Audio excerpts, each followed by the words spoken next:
Aloha, my name is John Dumas, and I live here on the beautiful garden island of Kauai. And I am an international artist, musician, teacher, astrologer, but today we're going to be focused mostly on the sound healing aspect of my work. One of the first instruments that I had to learn on this island was, of course, the ohe, working with the bamboo, the local Hawaiian bamboo, and the nose flutes. As a wind instrument player, the breath in most languages is the same as the word spirit. In the Aboriginal culture, it's karumba. And even in English, inspiration, inspire, we breathe in, we get inspired, we bring in spirit. And so when we work with these instruments, they do call. There's that kahea, there's that calling that comes through. And traditionally, the whales or your lover were what was called from these instruments. In the Native American culture, it's the native flute that's also referred to as the love flute or the courting flute, for those very, very same reasons, in that it was used to be played from your heart, what you would feel as love inside, and have a way to express that. And so there's a very similar story that I found with the nose flute in Hawaii. So being played from the nose, it's kind of like this.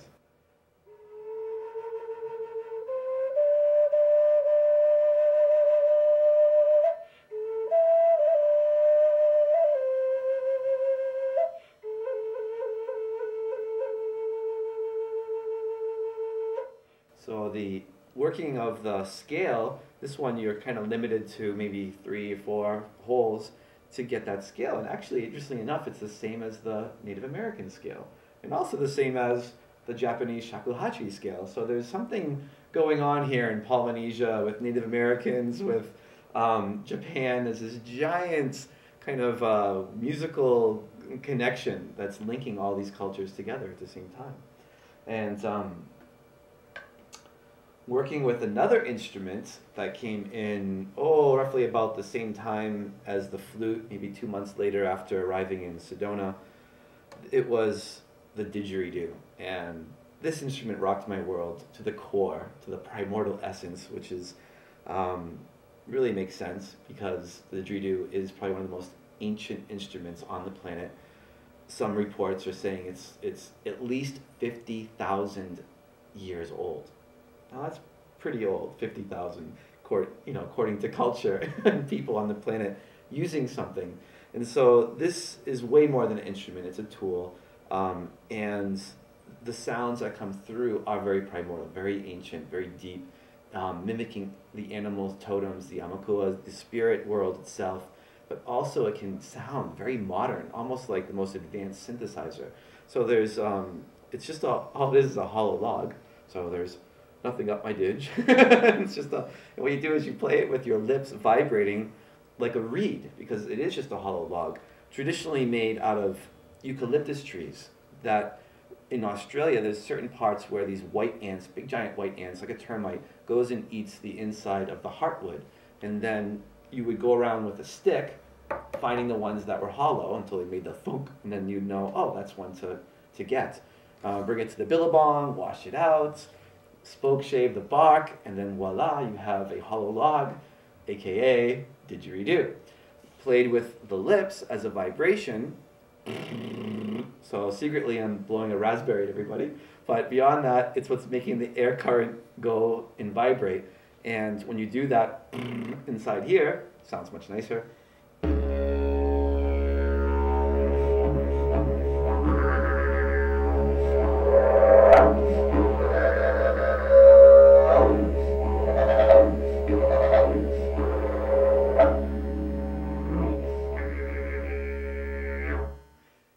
Didgeridoo has that constant drone. So when you play, it's a way to make your breath have a constant flow of air past the lips. There's 2 ways to do that. One way is to actually exhale, which is the normal, easy way. The other way is to fill your cheeks with air like a human bagpipe.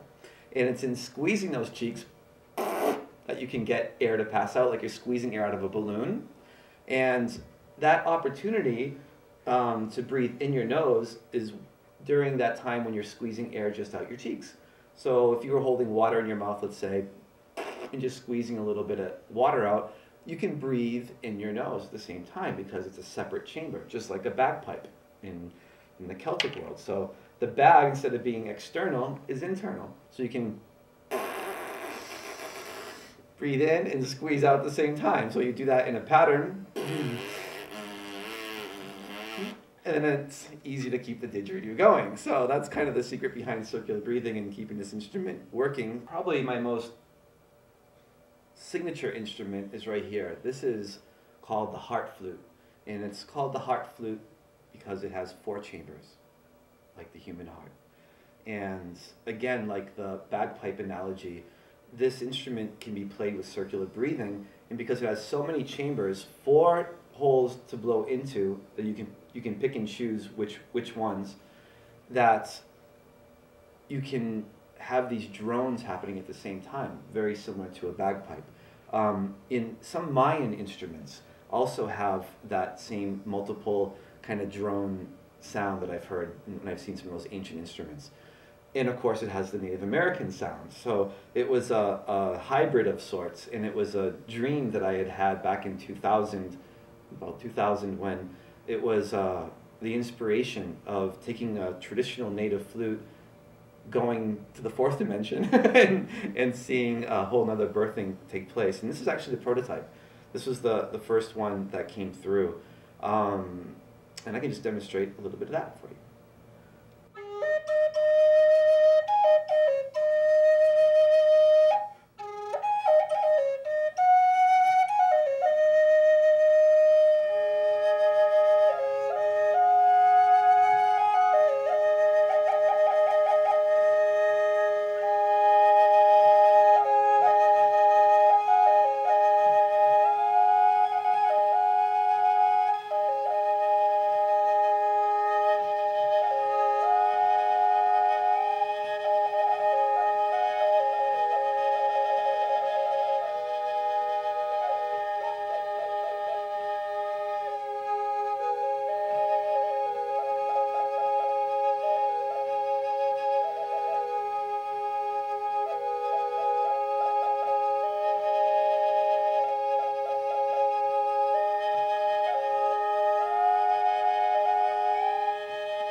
instruments have changed my life. They change your physiology. It opens you up. The health benefit of the superoxygenation, the heating up of the chi, all these things. But what's really cool is when the instruments are played over someone else. They actually produce a beautiful, deep sonic vibration. So a lot of what I've been pioneering over the last 15 years has been doing shamanic sound healing work, or what I really prefer to call it is sound activation. And it's simply that there's a more Eastern way of looking at the life force energy in the body, the chi, the ki, however you want to describe that, that there's that sometimes can get stagnant, get stuck, and the work with these instruments can help really unblock that by playing over different areas of the body where that may be happening. And so at the same time, there's this beautiful music being produced to help a person go really deep into a relaxed state. And because it's a drone type of instrument, it helps to actually go into different altered states, which are very natural when we're driving home from work and we're just like, oh, all of a sudden we're back in our driveway, where'd the time go? Or we're engrossed in a book or a movie. Natural states of being so in the moment.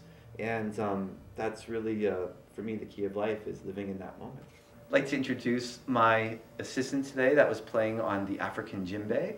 Her name is Aki Conquest, and she is the director of Joyful Noise, which is an amazing Japanese taiko drumming group here on Kauai that I get the good fortune to play with also.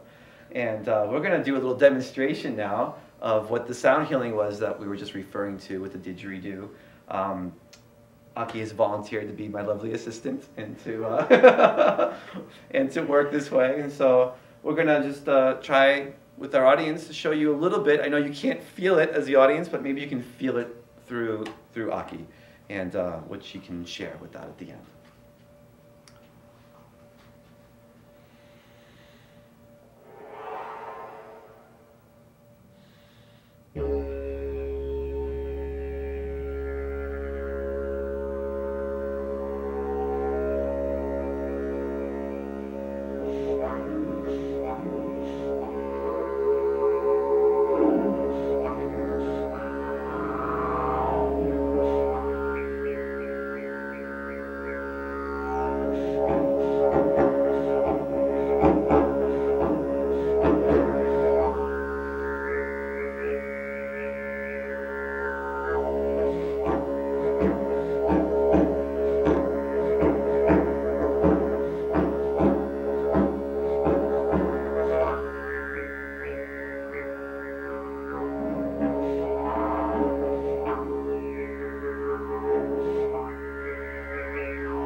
It was just amazing experience, beyond explanation to use the word actually. I think you have to feel it first. Mm.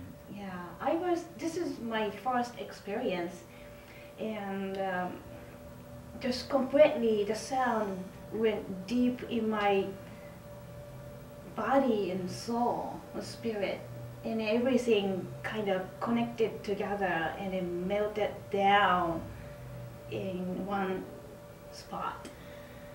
Yeah, that's what I found. Yeah, thank you so much. どういたしまして。Thank you.